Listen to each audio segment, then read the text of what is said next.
ലോകത്തിൽ എത്ര പേര് നമ്മൾ ഏറ്റെടുക്കാനുണ്ടായാലും അള്ളാഹു കൂടില്ലെങ്കിൽ അവൻ എത്ര പേരുണ്ടായിട്ട് എന്താ കാര്യം? ഈ ആളുകളൊക്കെ നാളെ മരിച്ചാൽ നമ്മുടെ ഖബറിലേക്ക് വരുമോ?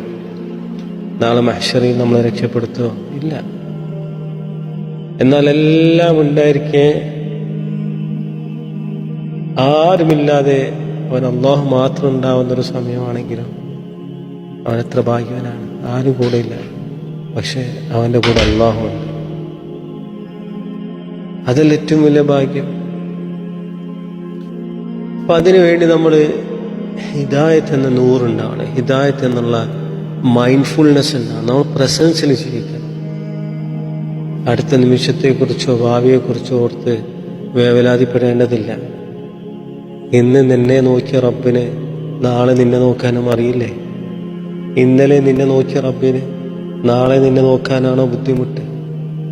ഒരു കഴിവുമില്ലാതെ ഉമ്മാടെ വയറ്റിൽ കഴിഞ്ഞ നിനക്ക് നിന്നെ നോക്കിയ റബ്ബിന് നീ വലുതായിട്ടും നിന്നെ നോക്കാൻ വല്ല പ്രയാസമുണ്ടോ? ഈ ഭൂമിയിൽ വരുന്നതിന് മുമ്പ് അർവാഹിന്റെ ലോകത്ത് വെച്ച് നിന്നെ നോക്കിയ റബ്ബിന് ഈ ഭൂമിയിൽ നിന്നെ നോക്കാൻ വല്ല പ്രയാസമുണ്ടോ? ഒന്നുമില്ലല്ലോ. അപ്പോ ആ റബ്ബിനെ കുറിച്ചുള്ള ബോധം ഈ പ്രസൻസിലുണ്ടെങ്കിൽ അവന്റെ ചിന്താമണ്ഡലം എങ്ങനെയായിരിക്കും? റബ്ബ് കൂടെ ഉണ്ടല്ലോ, പിന്നെ നാളത്തെ കുറിച്ച് വലാ ഖൗഫുൻ അലൈഹിം വലാ ഹും യഹ്സനൂൻ. അവർക്ക് നാളത്തെക്കുറിച്ച് പേടിയില്ല, കഴിഞ്ഞു പോയ കാര്യങ്ങളെക്കുറിച്ച് ദുഃഖവും ഇല്ല.